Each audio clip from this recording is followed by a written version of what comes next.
hoy a través de Facebook o acá en el Zoom. Pues es un gusto estar reunidas otra vez acá, como ayer y las 2 semanas pasadas. Si son ya 2 semanas, bueno, no sé, en estos trabajos de el IPEC en torno a el 8 de marzo, ¿no? La conmemoración de esta revolucionaria fecha, ¿no?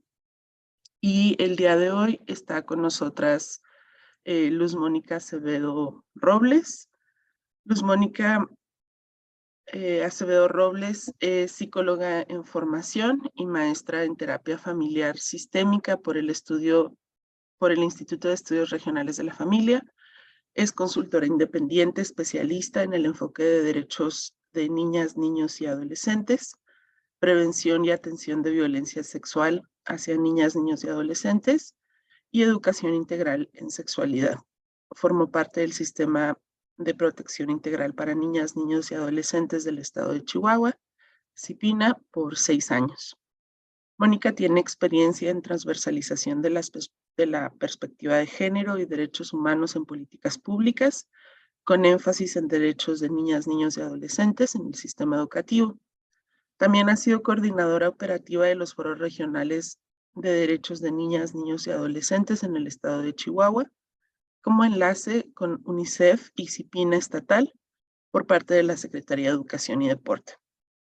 Mónica ha sido participante en la conformación de la Red para la Atención Integral a la Violencia Sexual de Niñas, Niños y Adolescentes desde la Unidad para la Igualdad de Género de la Secretaría de Educación y la Mesa Interinstitucional para la construcción del Protocolo Único para la prevención, detección y actuación en caso de violencia contra niñas, niños y adolescentes en las escuelas de educación básica del estado de Chihuahua.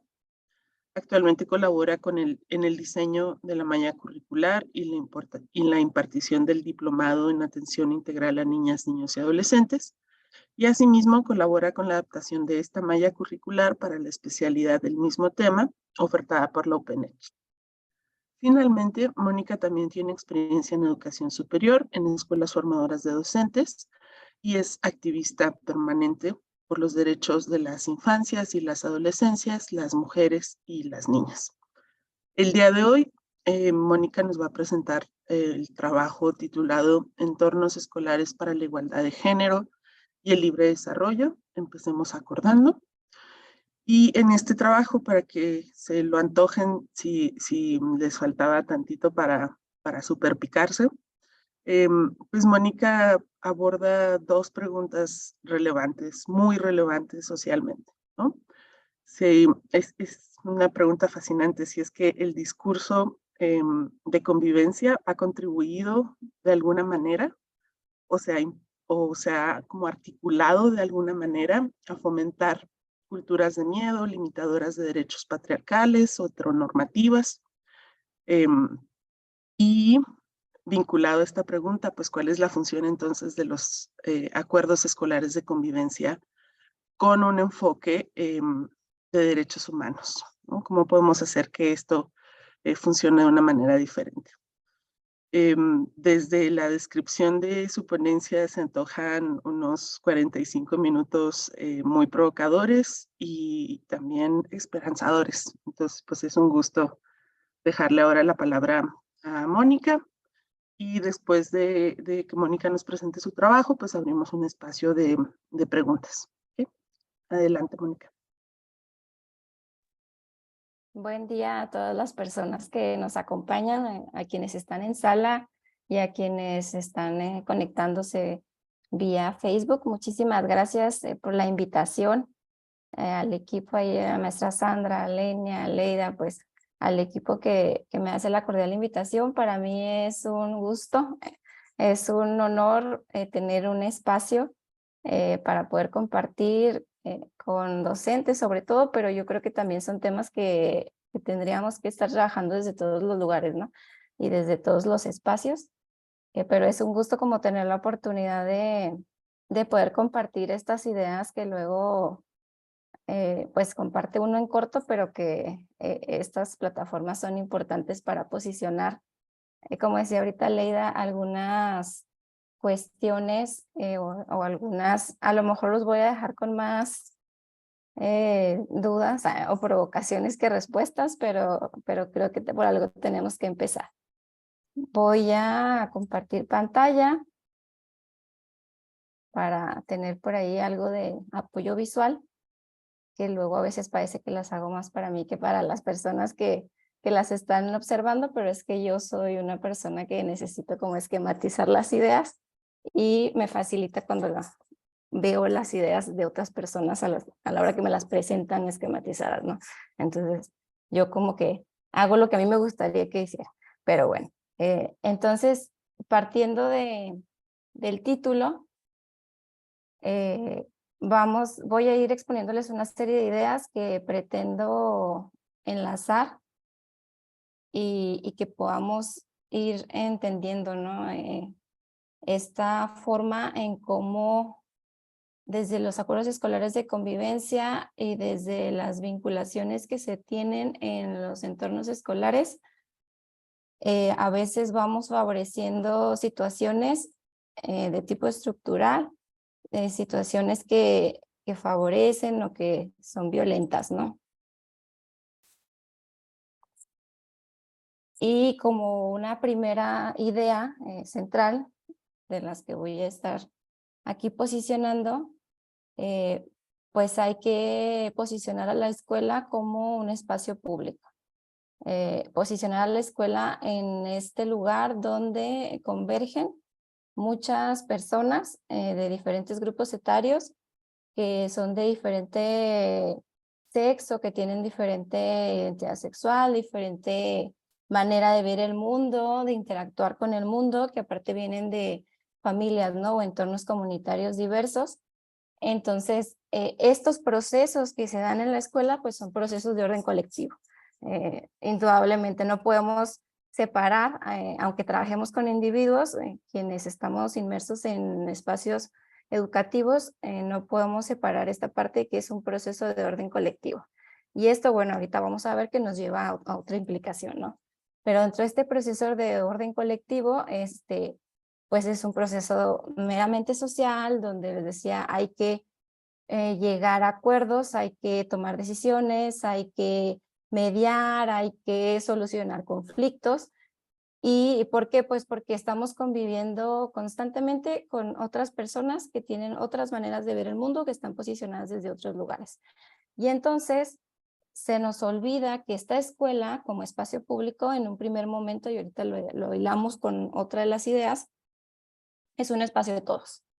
O sea, es un espacio de todas las personas que lo viven.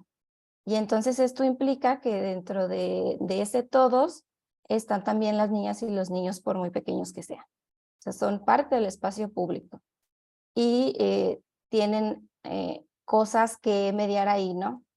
Y también estos espacios en su calidad de lo que generan, pues no son espacios neutrales, ni en asuntos morales, ni en asuntos sociales, ni en asuntos políticos. O sea, no podemos decir, nosotros como escuela estamos al margen de las situaciones que se dan, ¿no? De las violencias, de las desigualdades, ¿no?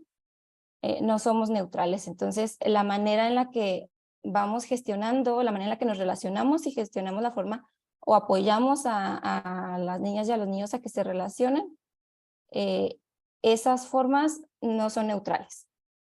Y luego vamos a ver que a veces lo gestionamos de una manera consciente o de una manera inconsciente, pero aunque nosotros pensemos que no lo estamos gestionando, de todas formas estamos gestionando.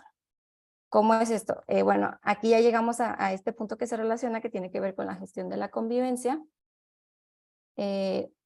porque desde esta perspectiva, donde las escuelas son espacios públicos, pues si nosotros aprovechamos que ahí están estas personas de diferentes grupos etarios juntas, podemos tener oportunidades, ¿no? Como decía Lenia en su ponencia, que esta parte del currículum oculto es muy esperanzadora, pues sí, porque nos brinda estas oportunidades para poder ir posicionando situaciones de qué es lo justo, qué es lo injusto, para poder ir construyendo argumentos, para contrastar nuestras realidades o nuestras ideas o nuestros prejuicios con otras realidades y con otras ideas y poder ir deconstruyendo los prejuicios, ¿no?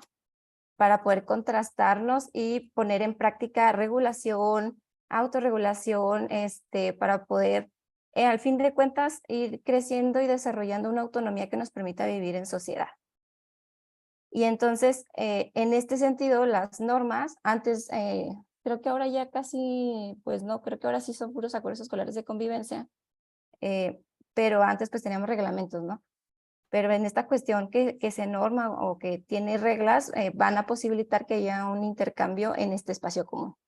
Y la disciplina, pues es un elemento importante para generar las condiciones del ambiente de aprendizaje, ¿no? Pero luego dentro de estos acuerdos de convivencia, creo que a veces no les damos la importancia como dispositivos pedagógicos. O sea, los vemos como un requisito administrativo que tengo que entregar o como algo que tengo que tener, o algo que tiene que estar ahí, pero no como un dispositivo pedagógico con todas las posibilidades que nos ofrece. Y luego yo le agregué, después de ver a Lenia, en antipatriarcales, ¿no? Porque vamos a ver que toda esta riqueza que nos puede dar el gestionar la convivencia y aprovechar las oportunidades en las que estamos conviviendo los unos con los otros y las unas con las otras, pues nos dan muchas posibilidades de ir modificando, ¿no? Algunas cuestiones que ya traíamos ahí, pues por la cuestión estructural. Y entonces, era lo que comentaba ahorita Aleida, ¿no? Desde el discurso de la convivencia, esta es como una pregunta para que ustedes vayan pensando en su respuesta. Desde el discurso de la convivencia se ha fomentado una cultura de miedo, exclusión, autoritarismo y vulneración de derechos, enmarcado en un sistema patriarcal, heteronormado, que reproducen los esquemas estructurales que limitan el sano y libre desarrollo de las infancias y adolescencias. Ahora, yo aquí hago la aclaración, van a ver que constantemente por lo regular utilizo infancias y adolescencias para poder tener un término incluyente, ¿no? Porque luego, si se fijan, decimos niñas, niños y adolescentes, pues para poder incluir a las niñas que sean nombradas, a los niños, y luego también se supondría que tendríamos que decir las y los adolescentes, ¿no? O les adolescentes, los niñes. Entonces, bueno, para no estar repitiendo cada vez, por lo regular me dirijo como infancias y adolescencias en su conjunto. Pero bueno, creo que tuvieron bien poquito, ¿no? Como un minutito para pensar en la pregunta que les puse ahí en pantalla.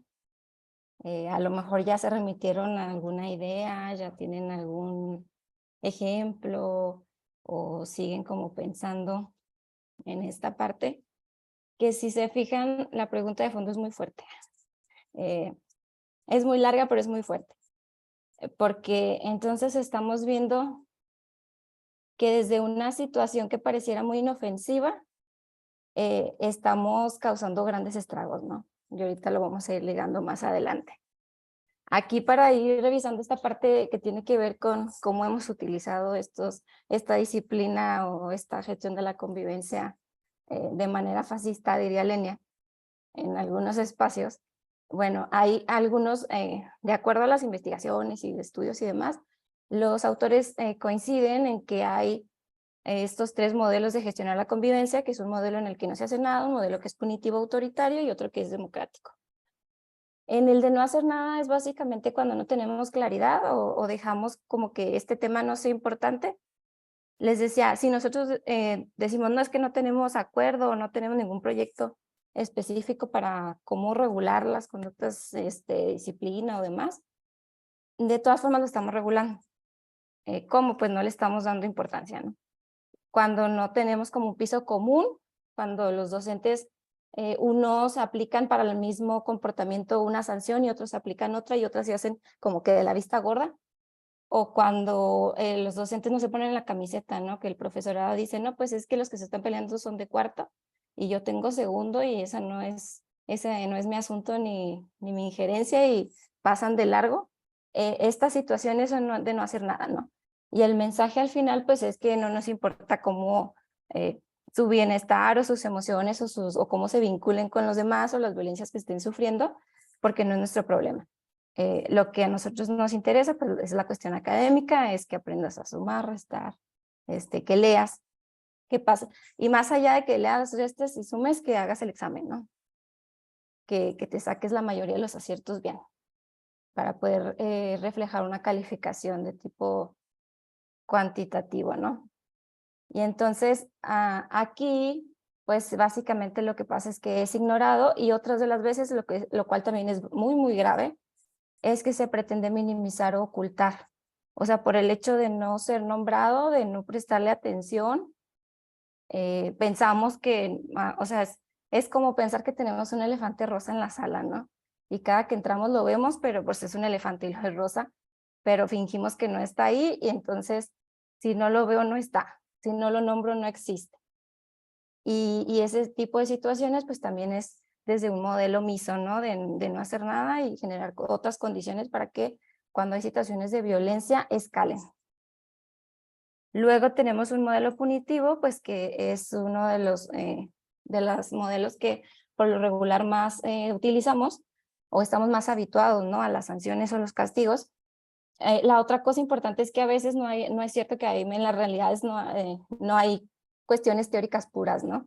En el sentido de que en las realidades podemos actuar a veces punitivamente, en algunas ocasiones democráticamente y en otras podemos ser omisos. Entonces, en una escuela se puede gestionar la convivencia de estas tres maneras, de manera aleatoria, pero por lo regular, sí se favorece uno de estos estilos, ¿no? Es al que se recurre con mayor frecuencia. Y por lo regular recurrimos con mayor frecuencia, utilizamos mayormente el modelo punitivo, donde las problemáticas pues son desde la aplicación de las normas o las reglas, pero donde surgen castigos o sanciones. La característica es que esto es vertical, una autoridad es quien saca las normas o las reglas, es quien emite los castigos, no hay un proceso de participación, no hay horizontalidad, no se toma en cuenta a las chicas y a los chicos, por ejemplo, nada más desde otro lugar muy adultocéntrico, que es algo que vamos a ver ahorita, pues nada más se dice que se piensa que es lo que pueda servir, ¿no? Para la convivencia, pero no se les pregunta. Está basado en el condicionamiento operante del conductismo, entonces la hipótesis pues es que que los castigos van a disminuir la frecuencia de las conductas no deseadas, ¿no? Y termina siendo algo que es ajeno al entorno escolar, porque pues solo lo construye cuando bien les va un grupo de personas con autoridad, no es parte del alumno porque no se le tomó en cuenta, puede generar ansiedad, hostilidad o resentimiento, ¿no? Luego también hay esta parte de las sanciones colectivas, cuando si uno habla todos, bueno, ahorita ya no debería estar ocurriendo, ¿no? Pero vamos a poner un ejemplo muy drástico, que uno habló y todos se quedan sin recreo. Esa es una sanción colectiva que genera ansiedad, hostilidad y resentimiento. ¿Por qué? Pues porque no es justa. Y luego en el modelo democrático, bueno, se propone una gestión de la convivencia que está destinada a la inclusión de toda la diversidad. Este modelo está propuesto desde un plano horizontal, donde volvemos a la primera idea que planteé, donde la escuela es un espacio público, es un espacio colectivo, donde todas las personas que convivimos tenemos derecho a opinar. Tenemos derecho a expresar nuestras necesidades y también estamos como vinculados a responsabilizarnos de generar soluciones de las problemáticas que se presenten. Entonces, desde ese lugar se valora la disciplina como garante de un ambiente protector y facilitador de aprendizaje. Luego también cuando hablamos de derechos humanos de infancia o de adolescencia, se confunde, se traslapa o nos mandan al otro extremo, donde dicen es que no va a haber disciplina, ¿no? Y bueno, ahorita vamos a analizar ese lugar, pero no implica la pérdida de la disciplina, ni la pérdida de las reglas, ni la pérdida de la estructura, ¿no? Porque para el desarrollo de las niñas y los niños y los niñes, pues se necesita estructura. Si no tenemos reglas, si no hay estructura, si no hay consecuencias de las conductas inadecuadas, entonces estamos siendo omisos y no estamos favoreciendo el desarrollo, ¿no? Entonces, el hecho de que tengan derechos no va por el lado de que van a hacer lo que quieran, sino de que se les acompañe en su desarrollo de una manera no violenta, ¿no? Y entonces este modelo de gestionar la convivencia de manera democrática también le apuesta a que las consecuencias sean más consecuencias que sanciones o castigos y que puedan reparar o conciliar los conflictos que sean incluso educativas o reeducativas, y también le apuesta a la parte preventiva, ¿no? No solo le va a entrar cuando ya sucedieron las cosas, sino que le va a entrar antes de que sucedan las cosas para prever que suceda. O va a brindar o va a tratar de brindar o generar espacios en los que se tengan herramientas para que no sucedan los conflictos. Y entonces el resultado final se puede parecer mucho a un reglamento, ¿no? Que sale de un modelo autoritario, pero el proceso para llegar a él es de fondo totalmente diferente. Entonces es visualizarlo y pararnos desde otro lugar a construirlo. Y tiene una calidad democrática y una legitimación por parte de la comunidad educativa. Por eso decimos, cuando es la construcción del acuerdo escolar de convivencia, que es importante que participe toda la comunidad educativa, sí, el colectivo docente, sí, la parte directiva, pero también los responsables de familia y también las niñas y los niños, ¿no? Y luego tenemos otro de los conceptos que causa o que agarramos con pincitas, que es el conflicto, ¿no? Que ahorita ya no es tanto, pero está muy estigmatizado hacia un lado negativo, que todo lo que genera un conflicto, pues le sacamos la vuelta porque hay que entrarle y resolverlo, y cuesta trabajo, nadie está diciendo que no, es complicado, pero habría que revalorar los conflictos que ocurren dentro de los espacios educativos como oportunidades. ¿Para qué? Pues para hacer visibles tensiones, diferencias, cosas que saltan, ¿no? Que surgen. ¿Por qué? Pues porque requieren atención, porque evidencian situaciones de inequidad, de injusticia e impiden que los entornos sean entornos de paz. Y ahorita vamos a ver que hay también hay sus definiciones relacionadas con entornos de paz en cuanto a paz positiva, o como un término que se usó mucho en años anteriores, ahora casi no me ha tocado verlo, que es la no violencia, ¿no? Pero bueno, reproducimos las desigualdades y las violencias cuando aquí tenemos algunos ejemplos, ¿no? Cuando carecemos como docentes o personas adultas dentro del entorno educativo, porque también aquí está involucrado personas que hacen trabajo manual, personas que hacen trabajo administrativo, personas de cocina, que son todos los adultos que interactúan, ¿no? Con las niñas y los niños. Cuando carecemos de una actitud de escucha y somos omisos en la promoción de la negociación de las problemáticas que se suscitan en el grupo. Esta parte nos las pasamos por alto, ¿no? Cuando no promovemos espacios reflexivos sobre las razones que tienen algunas personas para rechazar a sus pares por características distintas. Cuando se naturaliza la violencia y no se le reconoce o se le minimiza, el no reconocimiento de nuestros propios estereotipos y prejuicios que impiden una convivencia armónica y sin violencia. Esta parte de naturalizar la violencia y no reconocerla, no me la quiero brincar sin nombrar que tiene todo que ver con varias noticias que han circulado, no de una escuela ni de un solo nivel educativo, en relación a casos de acoso escolar, que se hacen denuncias públicas por redes sociales, donde se dice que ya se acudió a la escuela y que no hacen nada, ¿no?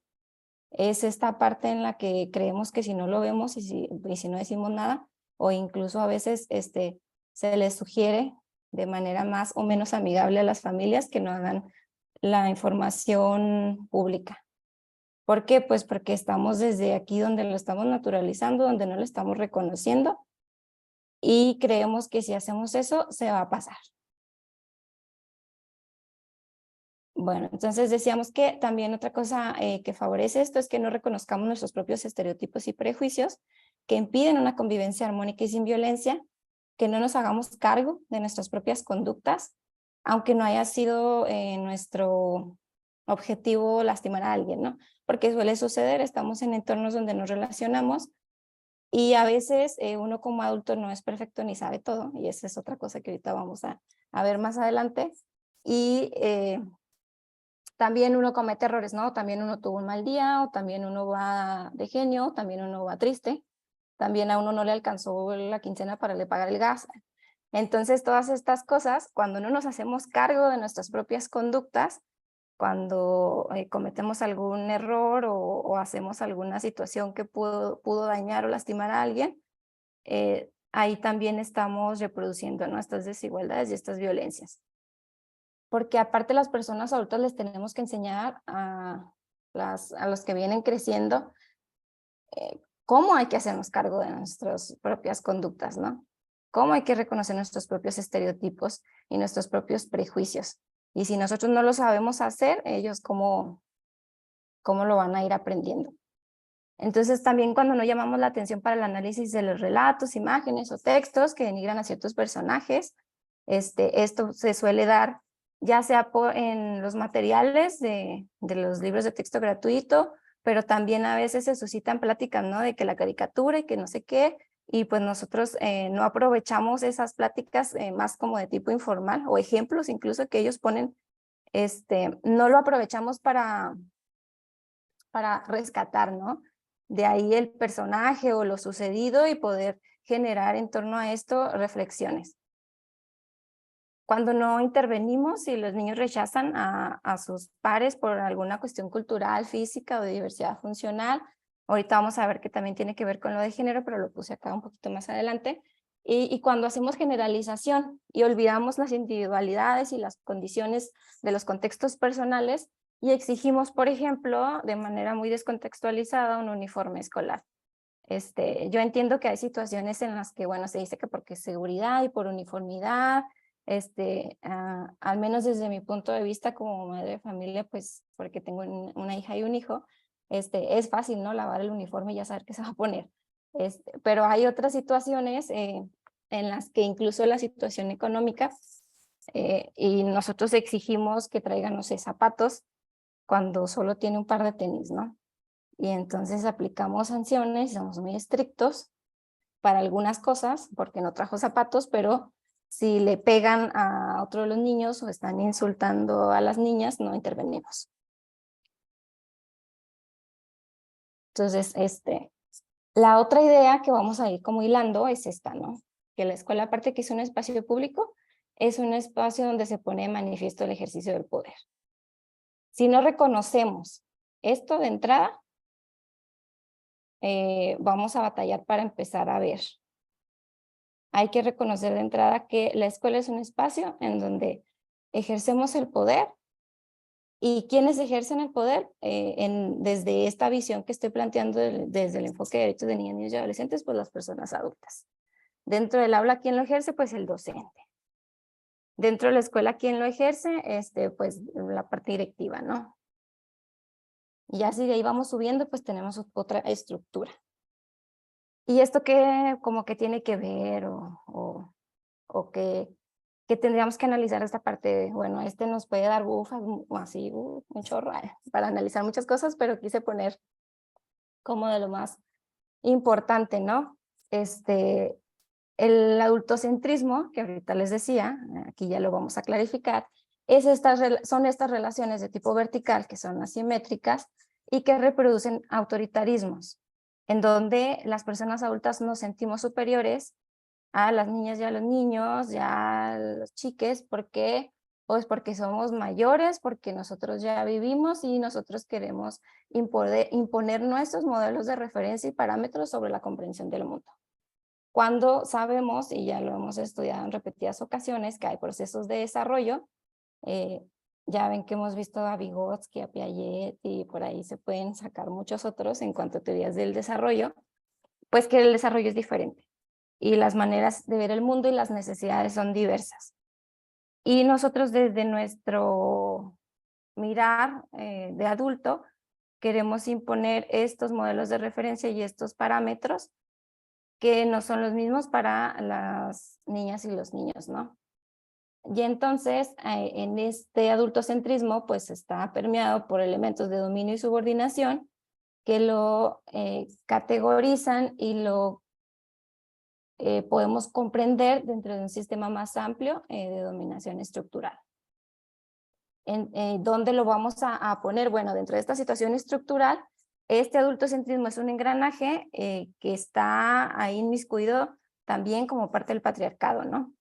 Donde hay estos aprendizajes sociales de la dominación, hablaban de la cuestión del ámbito público y privado, ¿no? De cómo las mujeres son sujetos alienados desde este lugar y pues estar como por debajo Entonces, ¿por qué son las dominadas? En este sentido, las infancias y las adolescencias pues son sujetos también alienados, porque si recordamos, nosotros nacemos indefensos, ¿no? Entonces nos tienen que cuidar, nos tienen que apapachar, nos tienen que dar de comer, incluso nos ponen pañal para ir al baño. En todo ese trabajo, para que nosotros podamos ser unas personas autónomas, requiere un trabajo reproductivo no remunerado que se ha asignado históricamente a las mujeres, cuidado y la crianza, ¿no? Y entonces, de alguna forma, estas infancias y adolescencias terminaron siendo parte del ámbito privado. Se les consideró un trabajo menos importante, fue un trabajo menos valorado. También se consideró como si el trabajo doméstico, incluido la parte de la crianza y el cuidado, fuera algo fácil, y por muchos años no se le prestó atención. Esto va a la par como de este enfoque de derechos de niñas, niños y adolescentes, ¿no? Que apenas empieza a surgir con investigaciones ya más de tipo científico y más de tipo académico y más reconocidas, más o menos por los 80s, cuando también hace la parte de sus aportaciones la neurociencia, ¿no? Y entonces empezamos a ver que la parte de la crianza y el cuidado y los procesos de desarrollo no son tan fáciles, y no son cosa menor. Luego nos empezamos a dar cuenta que la primera infancia es básica, totalmente básica para el desarrollo de la estructura cerebral, por ejemplo. Entonces, todas estas cuestiones que no teníamos antes hicieron que el adultocentrismo permeara y que no nos diéramos cuenta de lo importante que era el ejercicio de este trabajo de tipo reproductivo, ¿no? Y aquí empieza a surgir como esto del enfoque de derechos con mayor auge.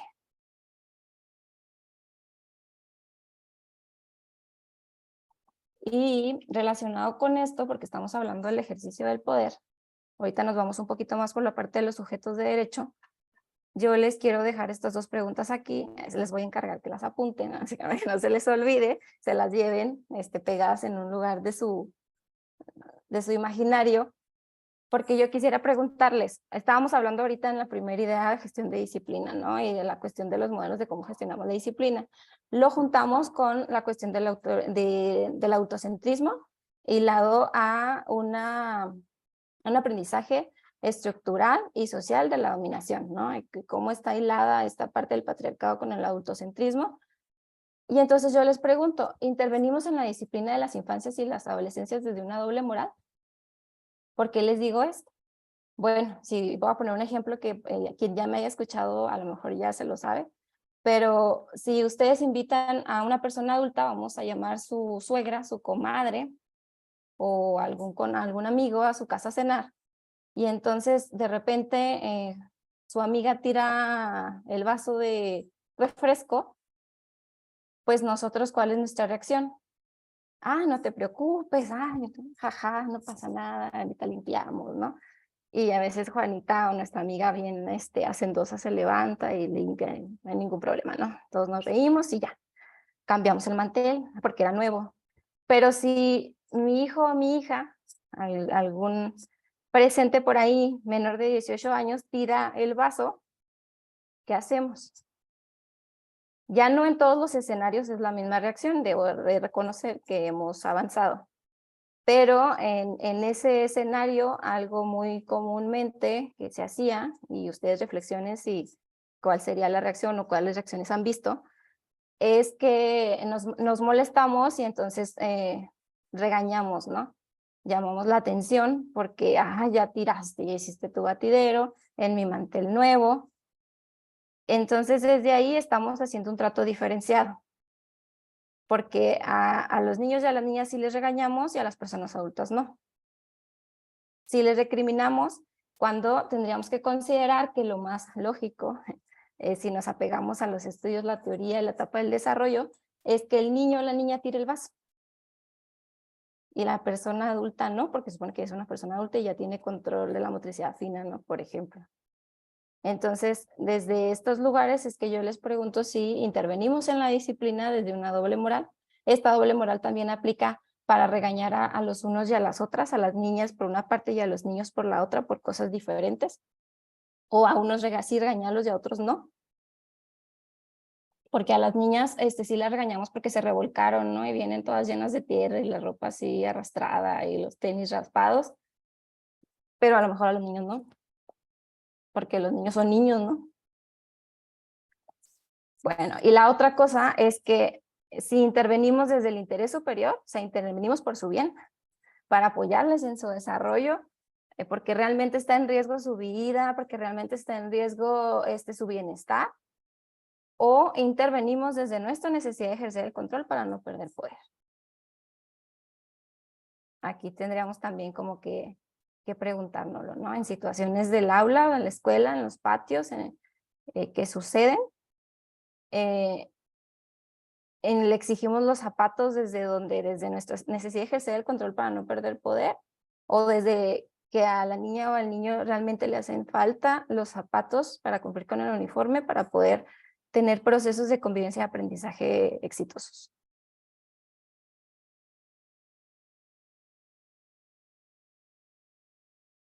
Estas desigualdades que les decía ahorita, que tienen que ver con esta vinculación que se tiene vertical entre las personas adultas y las niñas y los niños, también están complejizadas por situaciones de la interseccionalidad, ¿no? Que no basta con ser niña, pero además si eres niña indígena, pero además si eres niña indígena con alguna discapacidad, pues no es lo mismo. La situación de vulnerabilidad en la que se les coloca, pues es diferente, ¿no? También con la parte de la diversidad sexual, por ejemplo, no es lo mismo una niña trans que una niña, ¿no? Y debería ser lo mismo, pero no es lo mismo. ¿Por qué? Pues porque todo esto que vimos del ejercicio de poder y de la cuestión de los prejuicios y el trato diferenciado se complejiza.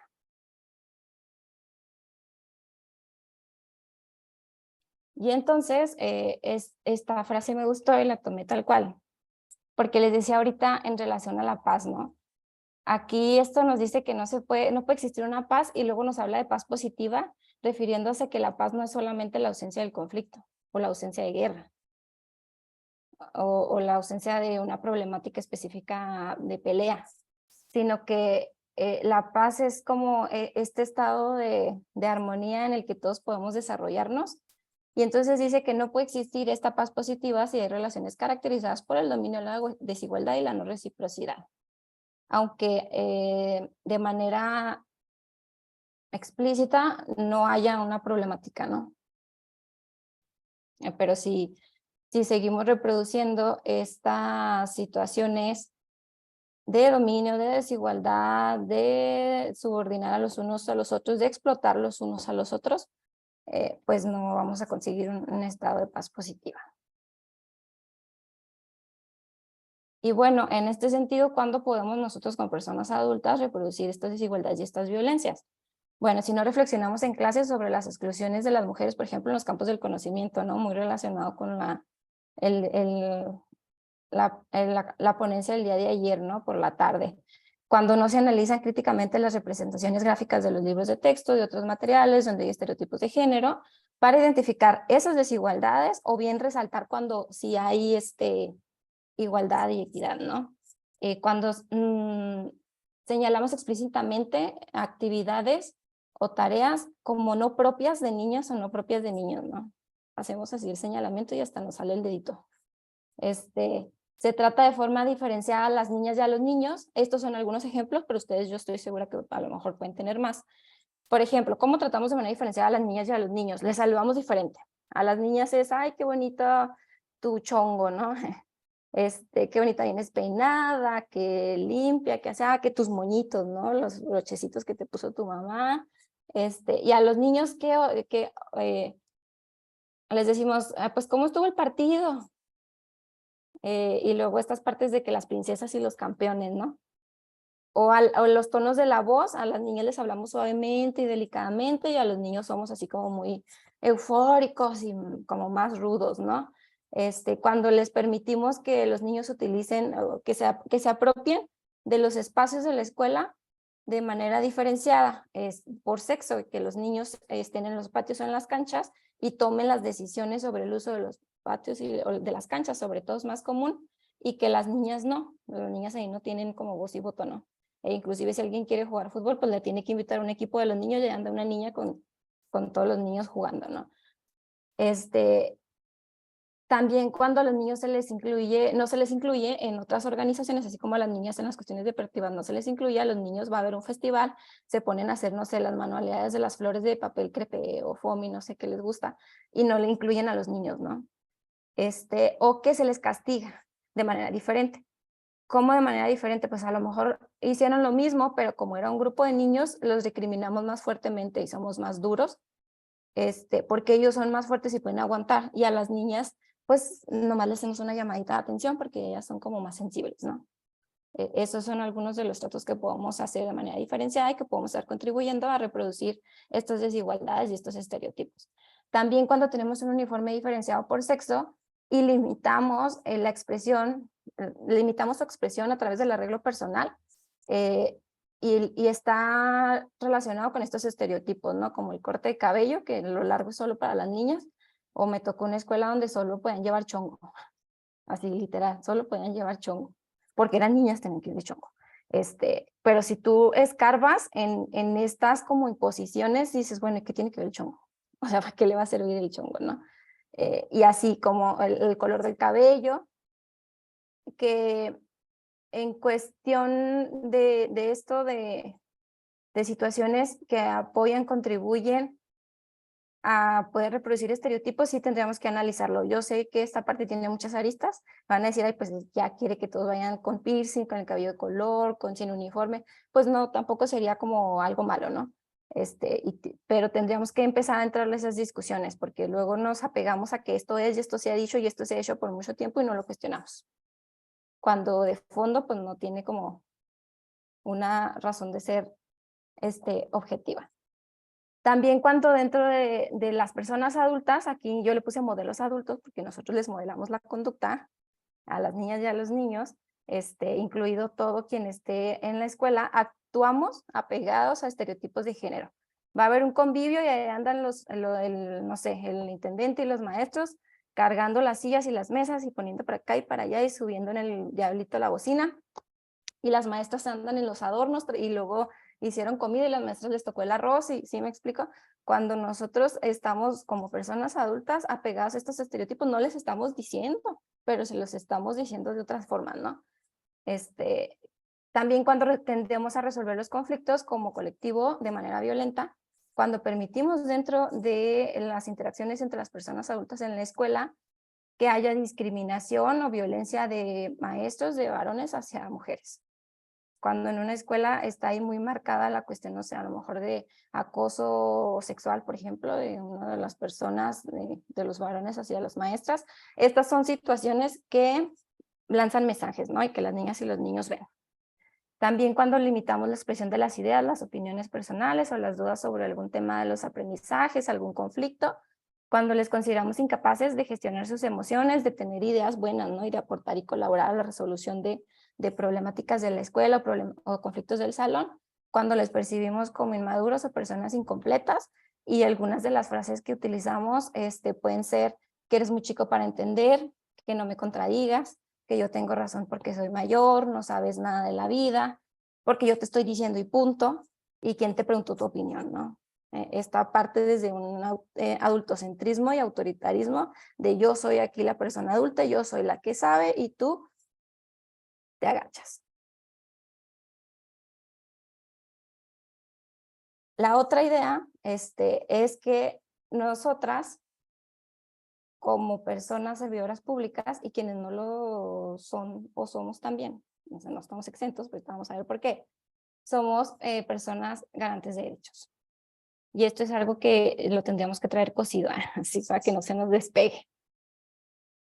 Pero bueno, pues apenas hemos entrado y también tenemos que ser muy pacientes en este proceso, ¿no? Porque todos estamos en un nivel diferente de construcción y de reaprendizaje, pero se vale entender los diferentes niveles de cuestionamiento personal y de avance, pero no se vale quedarte cruzado de brazos y decir, no, pues es que yo así soy, ¿no? Y yo así veo el mundo y pues ya. Entonces les decía a Mariela, y lo cual fue bastante acertado porque ya le hizo aquí la intro, que en cuestión de las niñas, niños y adolescentes, efectivamente los derechos no están supeditados a las obligaciones. Luego me tocó escuchar a personas en años anteriores que daban pláticas de los derechos a las niñas y a los niños por parte de derechos humanos y les decían que el binomio, ¿no?, de los derechos y las obligaciones, pero la realidad es que los derechos no tienen nada que ver con las obligaciones. Que las obligaciones deben existir, sí, porque son parte del desarrollo, parte de la estructura y parte de las cosas de las que se tienen que ir responsabilizando conforme van creciendo, pero si yo no, vamos a poner un ejemplo, si yo no lavo el baño, Fobiste no me va a negar el crédito, ¿no? ¿Sí me explica? O sea, están en dos niveles totalmente diferentes. Los derechos son una cosa y las obligaciones son otra que no se cruzan, ni se interponen, ni una condiciona a la otra. Y a los niños sí les queremos hacer así como ese ejemplo, ¿no? Que suena como tan absurdo, pues Mónica no lavó el baño, no le den el crédito al Fobiste, así le hacemos a los niños. Pues hiciste una rabieta, que aparte es algo común en tu etapa del desarrollo, que es de mi desconocimiento, no entiendo, pero bueno, hiciste una rabieta y no te vas a dar de cenar. O sea, ahí como que pues es exactamente lo mismo, ¿no? Entonces, cuando hablamos de derechos, sí hay obligaciones, pero las obligaciones son del Estado y de las personas adultas. Desde el terreno de los derechos, no son obligaciones de las niñas y los niños, son obligaciones del Estado y de las personas adultas, quienes representan al Estado, servidores públicos y personas adultas, ¿no? Porque las infancias y las adolescencias son propietarias de sus derechos. Entonces, por eso en cuestiones de este tipo como el PIN parental, por ejemplo, pues, o sea, ¿cómo le estás viendo si le das derechos o sea, tú quién eres para ver si le das los derechos o no le das los derechos, si los derechos son de las personas, ¿no? También la parte del adultocentrismo es que consideramos a las niñas y a los niños o a las personas menores de 18 años como propiedades de la familia, ¿no? Hablando del capital. Los consideramos como parte de la familia en cuestión de bienes. O sea, son míos, como una propiedad, no como personas. Cuando los vemos como propiedad, entonces nosotros que creemos, tenemos la falsa impresión de que podemos otorgarles los derechos que nosotros queramos, ¿no?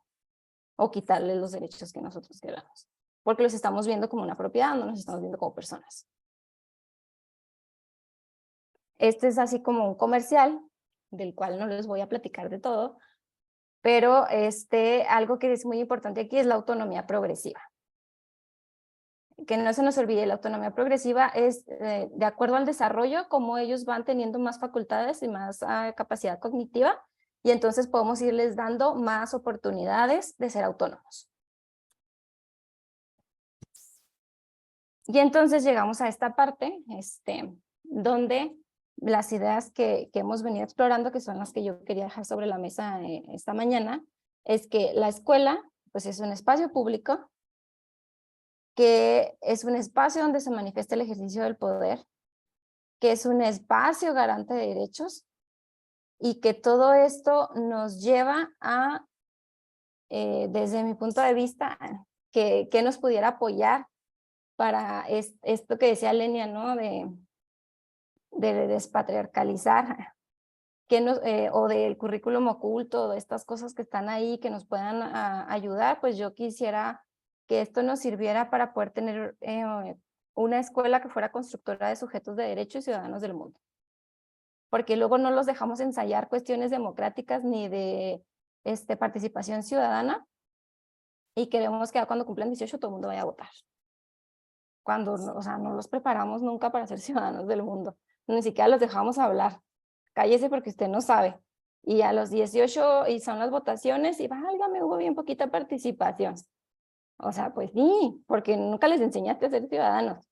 Entonces, hay que tomar en cuenta que hay una construcción gradual de una identidad en la que se van creciendo a la par de reconociendo sus propios derechos y los derechos de los demás, asumiendo responsabilidades en relación a esos derechos, que se respetan los derechos de las demás personas y también se les apoya a las demás personas a conseguir sus derechos, Luego dicen lo que les decía ahorita, ¿no? Que los maestros luego, las maestras se molestan cuando queremos darle derechos a los niños, darles, ¿verdad? Ya hablamos de eso, y dicen van a hacer lo que quieran. No, lo que pasa es que si tú lo educas desde los valores de los derechos humanos, él va a entender que tiene derecho a vivir una vida libre de violencia, al igual que su compañerito enseguida tiene derecho a vivir una vida libre de violencia. Voy a hacer que se cumpla mi derecho y también voy a cumplir y respetar el derecho de mi compañerito. Por lo tanto, no lo voy a pegar. O sea, el que tenga derechos no implica que le vamos a dar permiso de violentar a las demás personas. Se acompaña a estas personas que están en crecimiento en su proceso para que transiten de un plano de moral heterónoma a una de moral autónoma, ¿no? O sea, que ellas vayan siendo conscientes y gestionando sus propias vinculaciones con los demás desde un lugar que no les violente y que respete los derechos de todos. Y entonces en ese carácter formativo también me gustó mucho esta cita que estoy haciendo aquí, porque nos dice que la escuela tiene un sentido eminentemente formativo, es decir, promueve que el sujeto se apropie de la cultura, pero también le ayuda a configurarse a sí mismo como creador y renovador de esta, ¿no? O sea, sí se va a apropiar de la cultura, ya sabemos que está inmersa en algo más, en algo grande, macro y estructural, que es un patriarcado y un autocentrismo, pero también le va a ayudar a crear y renovarla, a la vez de que la vamos cuestionando, ¿no? Si no la cuestionamos, pues nos la vamos a introyectar así como está. Y entonces, por eso es la frase final del título, ¿no? Y si empezamos acordando cómo hemos desaprovechado, desde mi punto de vista, salvo que alguien tenga otra opinión y ahorita va a haber chance hemos desaprovechado la parte de los acuerdos escolares de convivencia como un dispositivo pedagógico que nos apoye a poder empezar a poner en práctica los derechos humanos y la democracia desde las escuelas. ¿Y esto a qué nos lleva? Ya sabemos que la igualdad de género pues son los derechos humanos de las mujeres, pero si se fijan pues está por fuera para hacer como más énfasis en la igualdad de género, son los derechos humanos de las mujeres y la cuestión de los derechos humanos en su conjunto, ¿no? ¿Por qué? Pues porque ya sería mucho hablar de esta grave problemática de desigualdad de género. Pero si nosotros partiéramos de esa base, podemos tener la escuela y todas las oportunidades que la escuela nos da, incluidos los conflictos o las broncas más grandes, para poder ir, lo que dice aquí, ¿no? Creando y renovando una cultura diferente. Y entonces,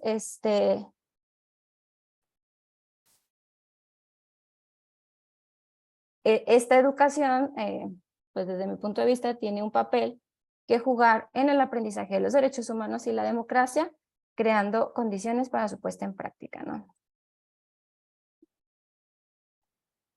Para que realmente sea una educación constructora de sujetos de derecho. Pues hasta aquí sería las ideas que quería compartirles. Se puse esa foto como pensando que se lleven estas preguntas y estas ideas como un punto de partida y que no se queden en un punto de partida, sino que sean como la rayita esta de abajo de brillitos, ¿no? Empiece, pero empiece a caminar hacia el otro lado. Gracias. Muchas gracias, Mónica. Híjole, ¿quién se anima acá en la sala a comenzar a reaccionar a todas las provocaciones que nos aventó Mónica? Estoy también pendiente de Facebook. Ahorita en Facebook todavía no tenemos preguntas, pero empecemos aquí con la sala de Zoom. Lenia, adelante. Bueno, pues muchas gracias, Mónica. Estuvo muy, muy padre y nos dejas muchas ideas muy interesantes. Respecto a esto de los derechos y obligaciones, que siempre sale como una forma de resistencia a los derechos. Bueno, solo poner sobre la mesa una idea, que un derecho específico no conlleva obligaciones específicas, ¿no? Sino que más bien en todo esta lógica del Estado de Derecho, quien tiene derechos tiene la única obligación o la obligación amplia de respetar los derechos de las demás personas, ¿no? Y en todo caso, la única situación en la que los derechos pueden ser suspendidos, pues es cuando el Estado impone una sanción de privación de la libertad o algo así, ¿no? Entonces, digo, solo así como para el catálogo de recursos cuando se aborda eso. Y respecto a esto que comentabas de que la escuela es formativa, me quedé pensando que a lo mejor la escuela también es como un dispositivo de subjetivación. Generalmente pensamos que solo la familia, que la subjetivación se da solo en la familia, ¿no? Pero pues si la escuela tiene ese potencial de crear sujetos, pues hay que decidir qué tipo de sujetos nos gustan. Digo, quiero decir, ir pensando en un proyecto futuro con esas subjetividades que sean acordes. Gracias.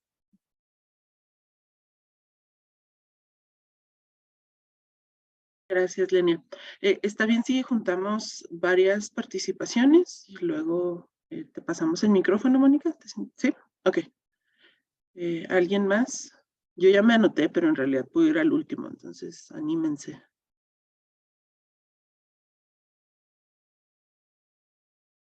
Y estoy anotando un poquito ahí, voy a ir anotando como una reseñita de las participaciones, por si hay, queremos regresar a eso después, ¿no? ¿Nadie se anima? Bueno, ahí voy yo. Híjole, pues,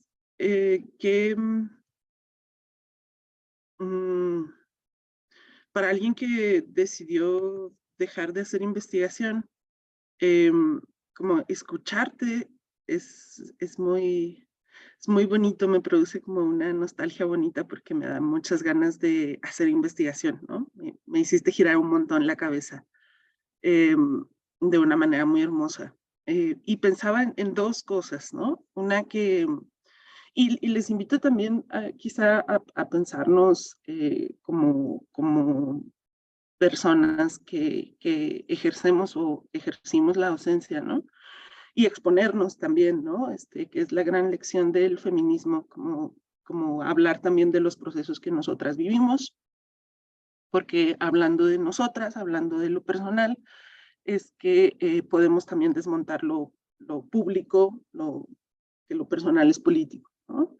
Esa es una de las grandes maravillas del feminismo, ¿no? Que hablar de una misma no es necesariamente, puede serlo, egoísta, ¿no? La primera cosa que yo pensaba es como una alerta que a mí me surgía con la idea de acuerdos, es que fácilmente podemos depositar en las personas estudiantes la responsabilidad de nombrar qué es lo que tiene que ser transformado en el espacio público como su escuela, ¿no? Y eso me preocupa. Sé que no va por ahí por tu exposición. Solo estoy pensando en mi experiencia de ciertos lugares, ¿no?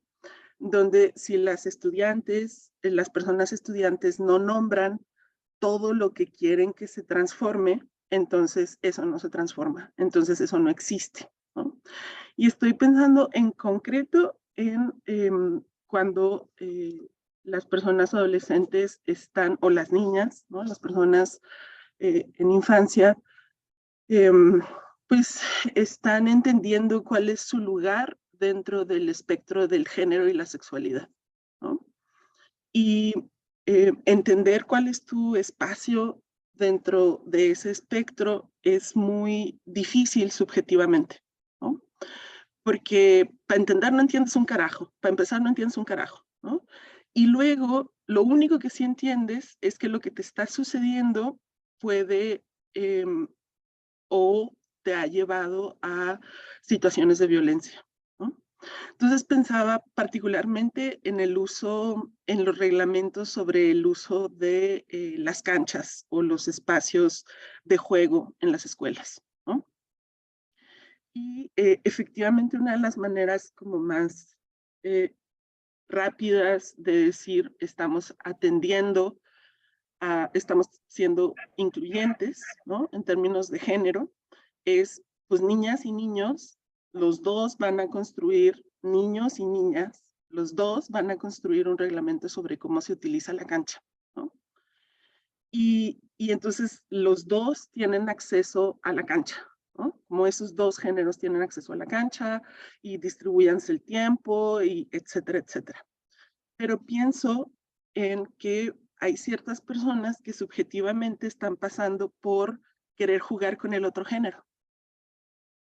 O sea, no es suficiente con que yo como mujer pueda jugar en las canchas, sino que lo que yo quiero, porque estoy explorando en qué lugar del espectro de género estoy, lo que yo quiero es poder jugar con los niños.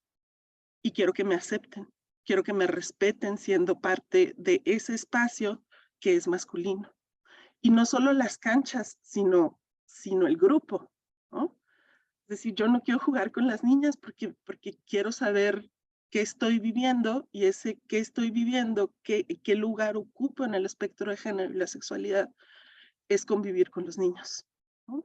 Y convivir con los niños en una actividad específica que es pues el deporte, ¿no? El deporte que está vinculado al desmadre, que está vinculado a formar cierto tipo de relaciones, ¿no? Y entonces pensaba que muy fácilmente los reglamentos acordados o los acuerdos de convivencia acordados con las adolescencias y las infancias, pues pueden decir como, ah, pues eso no existe, ¿no? Porque hay procesos subjetivos que son muy difíciles de nombrar, ¿no? Y entonces pensaba en el papel tan grande que en realidad tienen las personas docentes, ¿no? Para distinguir esos procesos de subjetivación que están ocurriendo, ¿no? Esos procesos de exploración que están vinculados a violencias también, ¿no? Porque pues si una niña quiere jugar con los niños, así le va, o si un niño quiere jugar con las niñas, así le va, ¿no? Si quiere jugar en ciertas actividades, ¿no? No es parejo, esto no es blanco y negro, lo cual me encantó de todo tu trabajo, ¿no? Entonces, el papel como de poder nombrar lo no nombrado, ¿no? Que tienen las personas docentes, ¿no? Y que es también conocer a sus estudiantes, ¿no? Como poder reconocerles, incluso si ellos no están nombrando todo lo que son, ¿no? Porque es muy difícil nombrar todo lo que eres. Y es muy violento, puede ser muy violento nombrarlo en ciertos espacios, ¿no? Expresarlo puede ser violento, nombrarlo es peor, ¿no? Muchas veces. Entonces, pues eso me llevabas a pensar como en cómo puede resultar el acuerdo en la omisión, ¿no? En el no nombrar. Y eso me llevaba a pensar por el papel que tienen las personas docentes en nombrar lo no nombrado, ¿no? Y en reconocer a sus estudiantes, incluso si ellos no pueden reconocerse a sí mismos todavía, ¿no? Eso me llevaba a pensar híjole, qué cansado es como docente, qué cansado es como docente estarse peleando con tus compañeros docentes, con tus compañeras docentes, porque eres la única dentro del centro escolar que cree que existen los derechos humanos, ¿no? Que cree que las infancias, las adolescencias y los adultos, ¿no? Pensando en educación superior, tienen derecho a decidir cómo funciona el espacio público, ¿no? Que es la escuela. Y ser la única dentro de un centro escolar empujando eso, híjole, es, es terrible, ¿no? Y pensaba también entonces en cómo se le puede, cómo podemos hacer, porque acá habíamos un montón de gente bien chingona. El problema es que trabajamos en escuelas muy diferentes, ¿no? y tenemos como espacios comunes en donde nos sentimos muy a gusto y nos sentimos acompañadas, ¿no?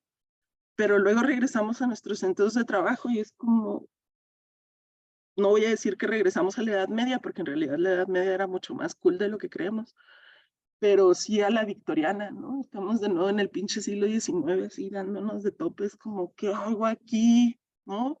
O sea, a veces el problema no es cómo consigo un acuerdo de convivencia con mis estudiantes, ¿no? Sino cómo consigo un acuerdo de convivencia con mis fucking compañeras y compañeros, ¿no?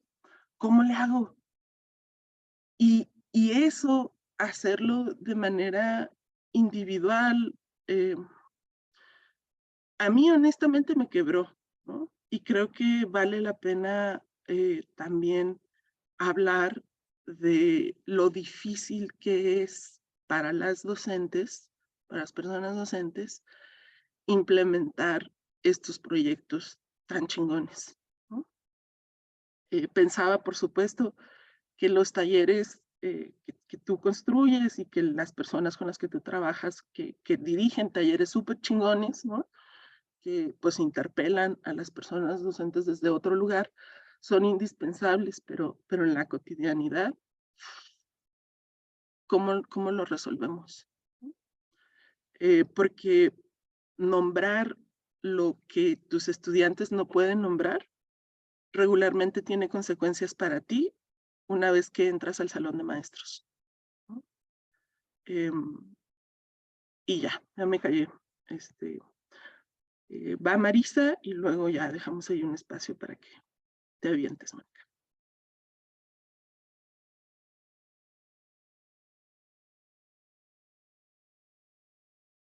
Vas, Marisa. Sí, ahí me escucho. Sí, sí. Sí, Sí, sí sí me te escucho, ¿verdad? escuchas, sí te Ah, escuchas, ok. Marisa. Hola. Bueno, sí, a todas ya, a todas, porque, bueno, y a todos. Un saludo a Mónica. No sé si todavía estás en Cipina, Mónica, es que no escuché, no entré desde el principio. Pero bueno, de lo que al entrar yo y al escucharte, pues yo trabajo en una escuela primaria, soy la directora y por supuesto que pasa todo esto que tú comentas, ¿no? Me pasó que en una reunión, por ejemplo, de zona, estábamos todos los directivos, la supervisión, ATPs, y bueno, se propone hacer un encuentro deportivo. ¿Y qué pasa, no? Que la primera pregunta pues que hace la supervisora dice, también va a haber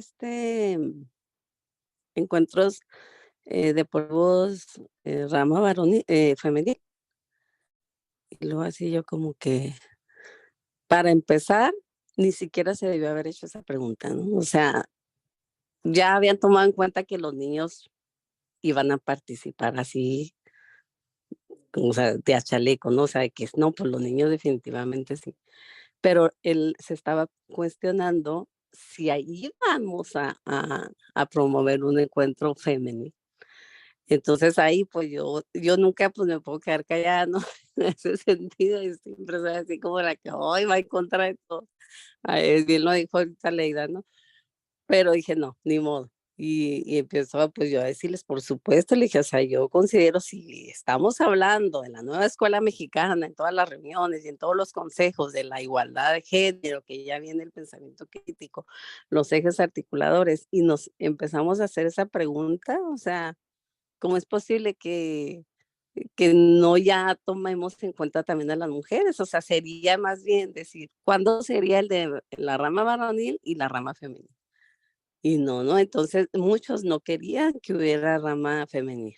Entonces empezó pues a hacer el debate, las votaciones, que si mixta, que para que participaran las mujeres, que no, porque son más bruscos los varones, X. No, pues total que sí se quedó rama varonil y rama femenil. Pero ya desde ahí, o sea, estamos, les comento yo, es una zona que aún no tiene la perspectiva de género, a pesar de que hablamos teóricamente y decimos y exponemos todo lo que la nueva mexicana ahora pretende, pero no lo tenemos interiorizado. O sea, realmente seguimos con los mismos, perpetuando estas desigualdades, ¿no? La brecha de género. O sea, les digo, ya, ¿cómo es posible que nos hagamos esa pregunta en este siglo de que si las mujeres quieren participar en el deporte? O sea, si va a haber, si les vamos a dar esa chance, ¿no? Entonces, bueno, esa fue una de las primeras que a mí me pasó. Y dije, bueno, definitivamente, pues aquí todavía no. La segunda, ya dentro de mi escuela, de mi escuela, ya viene doña, de la escuela, pasa que entran unas señoras, tienen, pues son adultas, pero tienen sus broncas personales, o ya de años atrás me comentaron por algunos de sus hijos, y una señora pues le grita a la otra que, pues que es una, bueno, voy a decir las palabras, que es una puta, y que, o sea, sí, muy grosera la señora, la humilla y todo delante de todos, ¿no?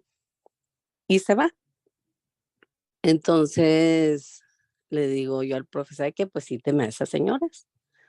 No, maestra, son muy bravas, es que así llevan años. No, le dije, sí, témalas. Porque en primer lugar no se debe violentar el espacio escolar. Pero entonces, si no decimos nada, o sea, es como decimos ahorita, o decían ustedes, no quedarnos calladas, ¿no? Ante estas actitudes violentas. O sea, no puedo permitir yo que una señora llegue y violente a la otra delante de todos los niños, ¿no? O sea, ¿por qué? Porque se va a normalizar. Entonces le digo, no, mándeme a las señoras. Claro que hablé una por una porque supuestamente creo yo que no se deben confrontar, o sea, a las dos personas, es hablar por partes, de lo que algo que aprendí, creo yo.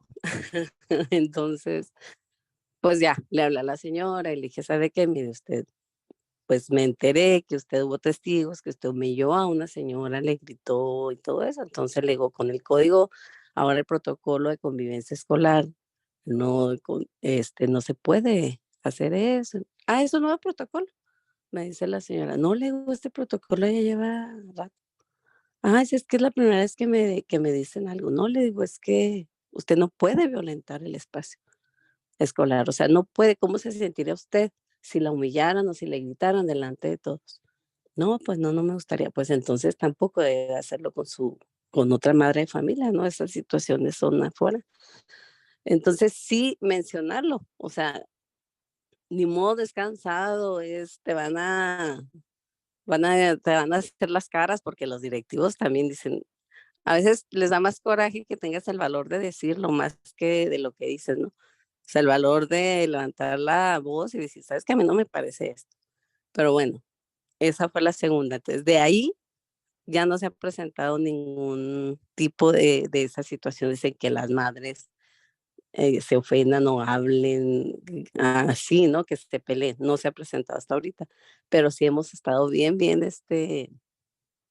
pues bien al pendientes todos los maestros. Me tocó un colectivo muy joven y que sí tienen muchas ganas de que cambie esta situación, ¿no? De la violencia, porque también es un contexto muy violento en el que estamos nosotros, pero tratamos de ser amables con los niños, respetuosos, porque eso pues, es el ejemplo, ¿no? O sea, ¿de qué me sirve a mí hablar? Como les comentaba ahorita, en supervisión, por ejemplo, ay, muy bonito expresar la teoría, pero en el actuar, pues, que no se realice. Entonces, nosotros tratamos de darles el mejor trato a los niños, a las niñas, porque sabemos en la situación en la que se encuentran, ¿no? Me tocó otro, son 4 ejemplos, pero rápidos, y sí los quiero mencionar. El tercero es que descubrimos que en el salón de sexto hubo un acoso. Hicieron los niños de sexto y las niñas un grupo para, ponerse de acuerdo y violentar a una niña de la escuela. Y que cómo la iban a golpear, que, hubo hasta, fíjense, la idea de, no, ¿y si la matamos? O sea, ese tipo de situaciones que ya en grupo se empoderan y piensan que pueden hacer eso sin tener consecuencias, ¿no? Entonces, claro que por supuesto que actuamos, el profesor hizo un proyecto que se lleva a nivel escuela sobre la convivencia y pero sí tenemos pues más evidencias en ese grupo y se ha calmado muchísimo. De hecho, hace poquito también de seguridad pública fueron a, pues a darles unas pláticas sobre el ciberacoso, el ciberbullying, toda esta parte que ya se está dando mucho también, ya no nomás presencial, sino dentro de las redes. Y bueno, hemos tomado cartas en el asunto, ¿no? Y el cuarto que pasa es acá sí respondieron muy bien en sexto grado, también por eso los papás y las mamás, pues sí se compuso mejor el grupo. Y el cuarto que pasó, que fue hace poquito, una niña llegó con el ojo morado y la maestra le preguntó que qué le había pasado, entonces ella respondió que se había caído. Claro que la maestra pues no le creyó, no, eso no fue por una caída, dime la verdad. No, pues mi mamá me golpeó, me aventó, yo caí en una tabla, encima de una tabla y me dio patadas en la cabeza, aparte, ¿eh? Entonces hablamos al 911 inmediatamente, la niña la resguardaron. La señora pues tuvo que ir por ella. Cuando llega a la escuela le platico yo la situación: señora, hay un protocolo, en este caso cuando una niña un niño nos dice que ha sido golpeado, nosotros debemos actuar, hablar al 911, hacemos un acta de hechos y bueno, pues la niña se la llevaron, se puso histérica y se fue por ella.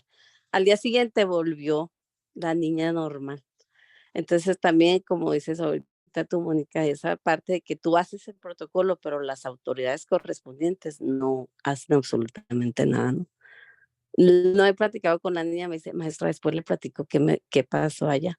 Pero ya tuvimos muchas actividades y ya no he platicado, pero eso sí, la señora ya ni nos saluda, ni mucho menos, pero sí se le hizo ver, pues que vamos a estar hablando, o sea, que no nos vamos a quedar calladas ante esto. Y, por ejemplo, esto fue maltrato infantil, ¿no? Y pasan muchísimas cosas más. Pero sí, bueno, yo quería comentar estos ejemplos en el sentido de que sí tenemos que alzar la voz, aunque sea pesado, aunque sea cansado, porque por las que alzaron la voz, aunque fue muy cansado y muy pesado, podemos ahorita estudiar, podemos votar, podemos hacer muchas cosas. Entonces no podemos decir que, híjola, no, ya me cansé, pues sí, descansa un rato, pero pues hay que volver a alzar la voz. Y no, pues no quedarnos calladas ante nada y no normalizar nada, empezar, yo les comentaba al colectivo, les digo, si nosotros empezamos a educar a los niños, a formar en relaciones de igualdad, o sin esos estereotipos que ahorita ya mencionaron, desde primer año se van a ir acostumbrando a unas relaciones más sanas. ¿Por qué? Porque, bueno, está la igualdad, esta parte que mencionaba Mónica, ¿no? No, pues mi derecho llega hasta donde empieza el tuyo, entonces no puedo. Y por supuesto también, pues van a poder elegir parejas precisamente eh, que las respeten, o sea, porque como se normaliza tanto la violencia que te humillo, eh, te desprecio, te golpeo, lo que sea. Entonces, pues cuando son adultos ya estamos tan acostumbrados a ese estilo de relaciones que aceptamos, pues eso, ¿no? Lo aceptamos sin cuestionar, como lo menciona Mónica. Entonces, sí me parece bien importante pues este tipo de espacios de diálogo y también esos espacios hacerlos en las escuelas. Nosotros cada viernes tenemos asamblea, el colectivo, y platicamos de cómo nos ha ido, qué situaciones se han presentado y pues proyectamos. Sí nos cansamos porque son actividades, pero al final creo que es satisfactorio porque vemos resultados, pero no es fácil. A mí ahorita me tocó este colectivo, pero hay colectivos en donde he estado que es bien difícil y hasta por darte la contra, no aceptan y sí es muy complicado. O sea, yo ahora voy a aprovechar que sí se puede, estoy aprovechando, pero ya como esta Aleida, ¿no? Dice, llegas y que el colectivo es más pesado que los alumnos o que todo el mundo junto, pues ahí sí también es de poco a poco, pero bueno, pues eso sería todo. Muchas gracias. Gracias, Marisa. Mónica, ¿te parece si escuchamos la intervención de Hernán? Porque es la otra que está anotada y luego ya te pasamos la palabra. De acuerdo. Adelante, Hernán. Gracias, Aleida. Y Mónica, felicitarte por esta interesante charla que nos has dado. Realmente, bueno, debo confesar que no había escuchado mucho de la gestión de la convivencia. Había leído un poco del adultocentrismo porque en la clase que tuve con Lenia nos dieron una lectura acerca de eso, entonces pues ya tenía cierta noción, pero esto que nos hablaste de la gestión de la convivencia realmente no conocía mucho. Y me parece muy interesante porque realmente debemos romper paradigmas desde la niñez, porque una cosa que está muy arraigada es esto que los adultos y las adultas somos los maduros y los niños y niñas no saben. Incluso eso que pusiste de eso que yo soy grande y tu niña me recordó este diálogo de Matilda cuando Tronchatoro humilla a la chavalita, como que yo soy la que sabe y tú no, y tú tienes que obedecer, como que es un tanto lancasteriano esto, pero como que se ha perpetuado, vaya. Bueno, ahora una cosa que me gustó de tu intervención, que me parece muy importante poner sobre la mesa, lo que dijiste de que es importante que se propicien estos espacios de convivencia porque luego y de deliberación, porque justamente si luego llegan a los 18 años la mayoría de edad, el ejercicio de la ciudadanía y las y los chicos no están habituados a ello y como que la democracia es letra muerta, es algo ajeno para ellas y ellos. Estoy de acuerdo porque, por ejemplo, me recordó ahora sí una anécdota de mi adolescencia. Estudié en el Bachi 1 hace algunos años ya, como, ¿qué será? Unos 18 más o menos. Y en aquel entonces, pues bueno, no se hablaba nada de esto y lo que recuerdo es que uno quería hablar de cuestiones de política, de coyuntura, y lo que pasaba es que como que lo veían uno como el extraño, como que eso para qué, casi que la política le hacen los políticos, que casi la gente no le importaba eso, o sea, como que, y sin embargo, venía el proceso electoral, o sea, como que eran procesos bien paradójicos. Entonces, lo que tú dices me parece bien pertinente, porque también, o sea, ¿cómo quieren que las personas sean mm, partícipes o ejerciten la ciudadanía si no lo han hecho jamás? O sea, ¿cómo quieren que se... Y bueno, me parece padre que ahora se esté hablando de la democracia participativa y a la gente se le consulte y todo eso, pero ¿cómo quieren que la gente se compenetre en esto si desde chicos se les educó poco, perdón, para ello? Sí, me pareció bastante pertinente lo que dijiste y suscribo. Muchas gracias. Gracias, Hernán. Ahí Lenia agregó también una pregunta, si estos acuerdos de convivencia em, se hacen con la participación o representación de todos los grupos de la escuela, ¿no? Entonces, ahora sí, Mónica, arráncate en esta primera ronda. Ok, bueno, aquí hice mis apuntes para que no se me fuera a ir algo. Voy a ser también medio breve, pero bueno, voy a retomarle lo que nos decía Leida, ¿no? Pues de inicio, voy a empezar por ahí donde Leida pone el dedo en la llaga. En el sentido de que dice, lo más complicado son los compañeros, ¿no? El colectivo docente y las resistencias que presentamos como personas adultas. De hecho, en cuestiones, por ejemplo, diversidad de género, si tú platicas con las niñas y los niños, ellos lo platicas de manera normal, lo reflexionas, de hecho lo ven y ellos no cuestionan, o sea, ellos no tienen problema. El problema somos nosotros las personas adultas que ya traemos como todas estas concepciones, ¿no? Ya como muy cocidas, como si hubiéramos nacido con ellas, pero bueno, es que la cultura es muy canija. Y entonces es muy complicado, sí es cierto, trabajar con las personas adultas dentro de los colectivos para cambiar estas ideas, porque pues yo lo he vivido, ¿no? O sea, nada más dices derechos humanos de las niñas y los niños, y luego ya si le agregas niñez y si le pones derechos sexuales y reproductivos y si, no, pues ya te cierran la puerta de la escuela.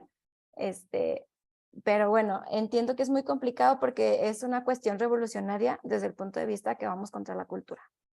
Entonces, eso hay que tenerlo en cuenta y ponerlo aquí como en un ladito en nuestro pizarrón y que no se nos olvide que esto va a implicar diferentes niveles de dificultad al menos yo le sigo entrando porque es algo que quiero, o sea, es algo que amo, es algo que me gusta, y porque cuando entras a estos temas, al igual que cuando le entras a las cuestiones de igualdad y género, la idea es que no te aprendas del marco normativo.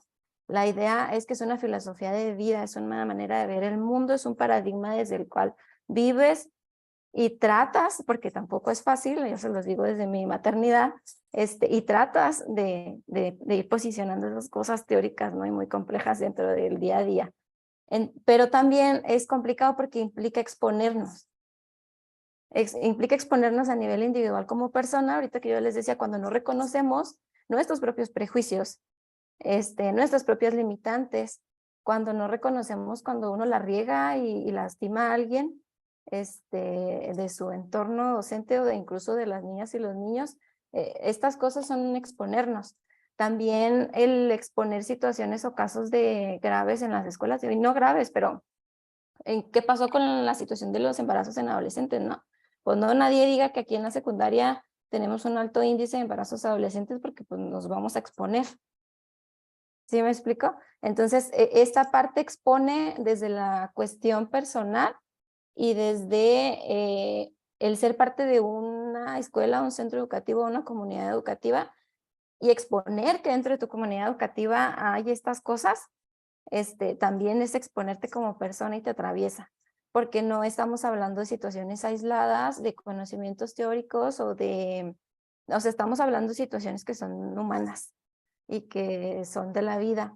Y que entonces por eso ahorita yo les decía que por un lado tenemos que entender que se relaciona con un comentario que ponía Leida en el grupo, los diferentes procesos y las diferentes posiciones desde las cuales las personas hablan, porque entonces queriendo llegar, vamos a ser muy claros, queriendo llegar a un espacio e imponer, yo soy Mónica, yo tengo estos estudios y yo voy a llegar y te voy a decir y yo voy a imponer y esto es lo que está bien, estoy reproduciendo lo que te estoy diciendo que no es. ¿Sí me explico? Tengo que respetar los procesos, los espacios, las interacciones dentro de los espacios y ver que todo el mundo va en un nivel diferente de avance. Que va a haber unos que a lo mejor se van a rehusar y a lo mejor nunca van a avanzar y qué terrible, ¿no? Pero no los voy a violentar porque no avanzan. Porque entonces estoy haciendo lo que los antiderechos hacen. No sé si, y es muy complicado. O sea, yo entiendo que sí es muy complicado, pero hay que ver esta parte en la que si queremos avanzar en estos procesos, tenemos que considerarlos como eso, como procesos que van contra cultura y que no van a ser para mañana, que van a ser de a poquito y que cada quien vamos a ir aportando lo que podamos aportar desde los lugares que tenemos y que tenemos que tener redes de apoyo para el autocuidado. Porque las personas que como que tratamos de posicionar temas controversiales o cosas que por lo regular la gente no le es fácil comprenderlos, también necesitamos redes de apoyo, ¿no? Como decía ahorita Leida, que llegas a estos espacios donde todos estamos en la misma sintonía y nos sentimos muy cobijados. Son necesarios sentir que llegaste al lugar de los mismos locos o las mismas locas que tú, o los mismos loques, ¿no? En ese sentido, en el sentido de las redes de apoyo, porque nos vamos exponiendo por la vida. Cuando hablamos de que hay situaciones de las subjetividades y que complejizan esto de los acuerdos y que a veces las niñas o los niños o los adolescentes o les adolescentes no las alcanzan a mirar, es cierto. Por eso es importante que los acuerdos se construyan desde todas las miradas, incluso desde los responsables de familia, porque las niñas y los niños van a alcanzar a ver algunas cuestiones de la realidad y nosotros como personas adultas vamos a alcanzar a ver otras y vamos a mediar, ¿no? Vamos a mediar siempre pensando en el interés superior y en el respeto de todas las personas de la comunidad educativa. Esto incluye, porque luego también dicen, no, es que vienen y nos hacen groserías, ¿no? En secundaria es más común. Nos faltan al respeto a los muchachos, son muy groseros. Ha habido incluso casos, y sí los ha habido, donde los adolescentes golpean a los docentes, ¿no? Y eso tampoco está correcto. O sea, esto es algo que también se tiene que gestionar, que también se tiene que, en la medida de que sea necesario, sancionar, porque también se pueden conjugar medidas reeducativas, consecuencias de las conductas, con a veces ya situaciones que son sancionadoras porque están tipificadas, ¿no? Y pues también son realidades que tenemos que aprender a conjugar. Pero dentro de esas subjetividades, por eso es necesario que los hagamos en conjunto desde todas las miradas. Déjenme ver qué más apunté por aquí que se me ande pasando. Y ahorita que decían sobre la nueva escuela mexicana, ¿no? Pues yo creo que aquí ya no hay como tanta pérdida, digo tanta pérdida en el sentido que van a decir, es que nos vienen a dar mucho trabajo, pues si de por sí ya es un trabajal, ¿no? Y de por sí no remunera el trabajo que implica acompañar en los procesos formativos académicos y de desarrollo de las niñas y los niños, ¿no? Pero ya la nueva escuela mexicana trae por ahí dentro de toda la filosofía, dentro de los ejes o sea, lo trae transversalizado. O sea, no es hacer trabajo extra. ¿Sí me explico? No es hacer un proyecto alterno a los planes de mejora continua, ¿no? Sino es nada más como prestar atención en estos detallitos que a veces pasamos por alto, porque también entiendo que la vida va muy rápido y que tenemos ciertos requerimientos administrativos que tenemos que cumplir y que a veces son dos miradas diferentes, como les decía ahorita, de doble moral. No quiero yo tachar el sistema educativo de doble moral, pero por un lado nos dice una cosa y por otro lado nos exige otra, y entonces tenemos que andar correteando la parte administrativa y rigurosa, y descuidamos la otra, ¿no? Y ahorita que decían de los chicos y las chicas y la parte de la democracia participativa, es que son sujetos de derecho y tienen derechos sociopolíticos. O sea, no porque no tengan la credencial del INE y no puedan ir a votar, ellos tienen derechos sociopolíticos. De hecho, hay una discusión por ahí, había una iniciativa a la cual, por cierto, no le he dado seguimiento. Había ya una iniciativa para la cuestión de considerar la ciudadanía. Si ustedes revisan lo que tiene que ver con el concepto de ciudadanía, o cómo es concebida, se habla de la mayoría de edad porque se le pone esta cuestión de votar, ¿no? Pero la realidad es que las niñas y los niños son ciudadanos. O sea, aunque no voten y no tengan credencial de elector, ellos son ciudadanos, habitan los espacios. O sea, habitan los espacios desde sus necesidades, desde sus aportaciones, desde sus vivencias. O sea, no podemos decir que no son ciudadanos. Y entonces los concebimos, para empezar, ni los concebimos como sujetos de derechos, como personas, los concebimos como medios personas, y luego, o personas incompletas, y luego pues no tienen derechos o tienen los derechos que yo le quiera dar, pues menos vamos a considerar que son personas con derechos sociopolíticos. ¿Sí me explico? Entonces es como un ejemplo muy burdo, pero en cuestión de adolescentes, que ese es otro tema bien gigante, si nosotros nunca los dejamos tener contacto con alcohol o bebidas alcohólicas, que es algo como que anda circulando en la vida normal, ¿no? Porque bueno, podemos tener una burbuja. Nunca jamás, está prohibidísimo, prohibidísimo. Pero cumple 18 y órale, ya puede tomar, mijo. Y ahí está, pues ¿qué pasa? Se pone una de aquellas porque no sabe tomar. Pues toda su vida tuvo restringida el acceso. No estoy diciendo que a un niño de 6 años le vamos a dar cerveza, no. Pero vamos hablando de autonomía progresiva en el sentido en el que a veces somos tan restrictivos y tan limitativos, o hablando de educación integral en sexualidad. Queremos que no haya embarazo adolescente, queremos que se cuide, que no vaya a tener una infección de transmisión sexual, pero nunca jamás le enseñamos, ni le hablamos, ni pusimos bases para que cuando llegue a una edad en la que es más idóneo ejercerla, tenga con qué ejercerla. Lo mandamos al mundo así, con lo que aprendió en el porno, ¿no? Entonces es como toda esta serie donde somos bien raros, porque por un lado sí son niños y no los dejamos, y luego a veces por otro no son tan niños y los dejamos hacer otras cosas, pero descuidamos este acompañamiento que tenemos que tener para que ellos crezcan y se desarrollen de manera plena y puedan construirse en individuos y puedan descubrirse como individuos, como decía ahorita Leida, ir viendo qué papel, pues quién soy y qué soy y cómo me quiero relacionar y con quién me quiero relacionar y desde dónde me voy a relacionar y cómo me voy a proyectar al mundo, ¿no? Desde esta autoimagen y desde esta identidad de género y desde, o sea, todo ese proceso es un proceso muy complejo. y nosotros estamos aquí vivos, pues no sé por qué, pero, pero es un proceso muy complejo. Y nosotros llegamos aquí pues como pudimos. Y la idea es que podamos ser esos personas adultas que nos hubiera gustado tener cuando las necesitábamos, ¿no? Bueno, a mí sí me hubiera gustado tener. Entonces, yo creo que va por ahí esta parte, ¿no? De no dar más chamba, de que ya está transversalizado, o sea, ya está ahí, ya la currícula te lo dice, nomás es como pues empezar a trabajar con mis propios prejuicios y mis propias limitantes, y luego ser como muy comprensivo y acogedor de los entornos, y pues no imponer, pero sí tratar de ir sembrando cosas por aquí por allá, o dejar interrogantes que dejen patinando a las personas para poder ir moviéndonos. O sea, el chiste es ir moviéndonos. Que si damos un pasote, un brincote, damos un pasito, bueno, pues yo creo que ahí cada quien se va a mover como pueda, ¿no? Con la fuerza que tenga y los espacios que tenga para recorrer.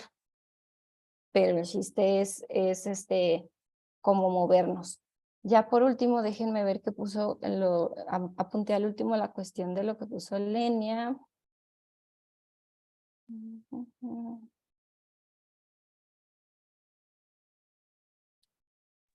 Dice, se hacen acuerdos de convivencia a nivel escuela con la participación o Sí. representación de todos los grupos. Hay diferentes, bueno, sí, es con la participación de todos, pero pues ya a la hora de ponerla en práctica operativamente hablando, se pueden generar acuerdos de convivencia de aula desde esta visión democrática, y luego de los de aula se pueden retomar las principales problemáticas y luego ya en conjunto revisar qué situaciones se deben de normar dentro de los espacios comunes, bibliotecas, baños, patios de juego. Es que los acuerdos deben de surgir de las necesidades de la escuela. O sea, surgen de las necesidades de la escuela, se construyen y no son inamovibles, no se escriben en piedra. Se construyen y se tienen que ir revisando y actualizando o adecuando de acuerdo a la realidad. A lo mejor una escuela tiene una gran problemática de violencia a la hora de entrada porque los papás no se estacionan en doble fila, se rayan la madre, no se bajan a los niños por el lado donde los pueden atropellar, y va a haber otra escuela que no tiene esta problemática. Entonces la escuela que tenga esta problemática tiene que normar en relación a esta problemática de la hora de entrada e incluir a todos los actores involucrados, también los responsables de familia, y la otra escuela que no lo tiene, pues no lo debe de poner.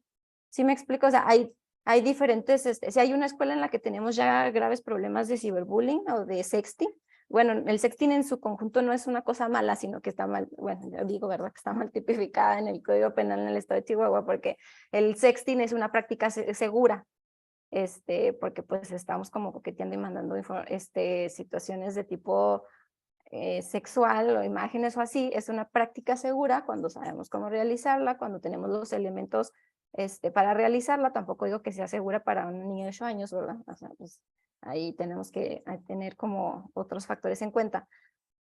Pero es segura en cuanto a que no te expones a ir a un espacio donde no sabes con qué persona vas a estar, ni hay contacto físico para la cuestión del embarazo, la transmisión de enfermedades. Pero luego de esta práctica se pueden derivar situaciones de violencia, donde se distribuyen las imágenes de manera indebida, donde hay ciberacoso, donde hay donde te dicen, no, pues ahora ya no, ya yo tengo tu imagen y si tú no haces lo que yo te estoy diciendo, la voy a difundir, ¿no? Sextorsión, donde hay sextorsión, o sea, bueno, de ahí se derivan, no es que el sexting en sí sea malo, pero de ahí se derivan otras situaciones que son violencia y que esas sí son malas, ¿no? O que pues son inaceptables. Entonces, si tenemos en unos grupos de quinto y sexto de una primaria, en una secundaria, graves problemas de ese tipo, pues también tendríamos que, aunque compete al área, pudiéramos decir, compete al área de la casa, ¿no? Y en la casa les dieron el celular, pues ahí tendríamos que tener este diálogo incómodo con los responsables de familia, de que pues estas situaciones están permeando y están alterando los vínculos que se tienen dentro del espacio del aula y no están favoreciendo los procesos de aprendizaje. Y a lo mejor habría que meter algo de eso dentro del acuerdo. Entonces, dentro de la operatividad puede ser que salgan los acuerdos se haga como en escala, primero los del aula y luego así, o también pueden generarse mecanismos de participación donde hagas algunos ejercicios o hagas algunas encuestas o hagas algunas dinámicas dentro del salón y los chicos plasmen en dibujos o marquen en un plano de la escuela espacios inseguros. No sé, o sea, hay muchas, ustedes en eso son más creativos, bueno, los docentes que están frente al grupo y las docentes son bien creativos, ¿no? Y le entran mucho a cuestiones muy didácticas, entonces hay muchas cosas de hacerlo, pero lo importante aquí es que se rescaten las necesidades, las opiniones o las problemáticas dentro del entorno escolar, desde los mismos actores de ese entorno escolar, y que podamos estar abiertos a que nos van a ayudar a gestionar la convivencia y a regular estas situaciones, y cuando haya otras situaciones que surjan, pues vamos a tener que revalorar e incluirlas, o si algo ya se regula y ya deja de ser una situación problema, pues la quitamos, ¿no? Entonces, pero si se fijan, pues no es inamovible, sino que es parte de estar gestionando el mismo entorno. Gracias, Mónica. Desde Facebook, Gabriela Grajales, que presentó el día de ayer, pues manda felicitaciones al IPEC y a ti por esta charla. No sé si hay alguna otra intervención aquí ahorita en el tintero.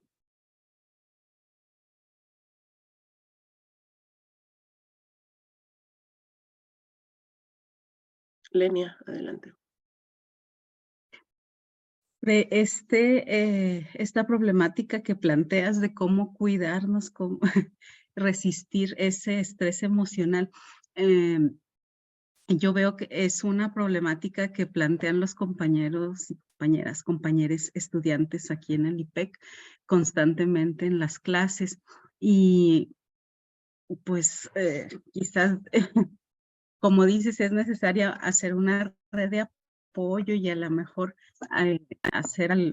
experimentar, ¿no? Algunas estrategias, porque a veces en las escuelas detectamos que hay compañeros, compañeras, como que son más flexibles o no les hace tanto ruido este discurso de los derechos, y sin embargo, bueno, está el miedo por lo que sea, ¿no? A no manifestar abiertamente estas posturas. Entonces, buscar estrategias para localizar a estos colegas y pues ir haciendo la red, no sé, hay que hacer un grupo de ayuda mutua y análisis. Algo así. Bueno, otro punto es también una invitación. Creo que podríamos hacer un grupo de trabajo sobre este tema de derechos de infancias y adolescencias, y bueno, pues hacer un proyecto de difusión. Creo que tenemos suficiente material para eso, y bueno, ahí está la invitación por si se animan. Yo quiero agregar una cosa muy rápido. Es la potencia de que las infancias, adolescencias y adultos, quien está en la adultez inicial, la potencia de que sepan que tienen derechos. A veces yo encontré que para algunas de mis estudiantes era mucho más sencillo para ellas confrontar a algunos profes que para mí, ¿no? Y yo no sé si tenía que ver con la edad o con mi falta de antidepresivos o qué onda, pero también ahí hay unas alianzas muy preciosas, muy, muy lindas con las estudiantes, ¿no? Con los estudiantes, para cultivar, ¿no? Y para no sentirnos solas, ¿no? Y para no, como decías, Mónica, que me pareció una cosa, pues yo lo estaba pensando y no sabía cómo decirlo, ¿no? Llegar a un espacio escolar siendo la profe nueva y diciendo, pues yo vengo con el doctorado de acá y todos ustedes son unos pendejos, es igual de violento que lo que ellos hacen no escuchando, por la razón que sea, ¿no? Entonces, pues también darnos cuenta de cómo las prácticas que usamos pueden incentivar violencia, ¿no? De cualquier tipo. Pueden incentivar espacios no seguros para hablar, ¿no? Porque si yo llego a una escuela diciendo, pues yo soy la doctora y todos ustedes son una bola de pendejos, lo que estoy diciendo es no los quiero escuchar, ¿no? Y lo que queremos es un espacio de escucha, ¿no? Entonces, no sé, a mí me parece, Mónica, que fuiste tirando un montón de provocaciones al mismo tiempo que de netas, ¿no? Pues que hay que seguir rumiando entre todas, ¿no? En conjunto, ¿no? Para apoyarnos en esta idea loca de cambiar un poquito el mundo, ¿no? Mónica, no sé si quieres agregar algo más, reaccionar otro poquito.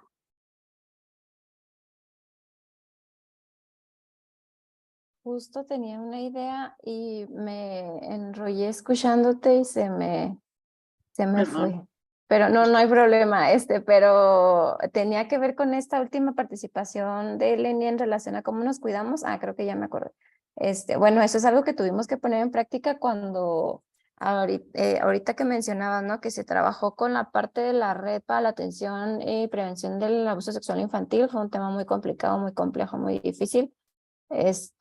Y luego ahí empezamos a ver esta parte de cómo se necesitan, que idealmente, el sistema educativo tendría que proveer estos espacios de contención, y favorecer estas redes de apoyo, ¿no? Espacios seguros para quien ejerce la docencia y se topa con una serie de problemáticas, desde quien ha tenido un cambio de adscripción por situaciones a lo mejor de crimen organizado, y hay una serie de historias que pudiéramos aquí platicar, ¿no?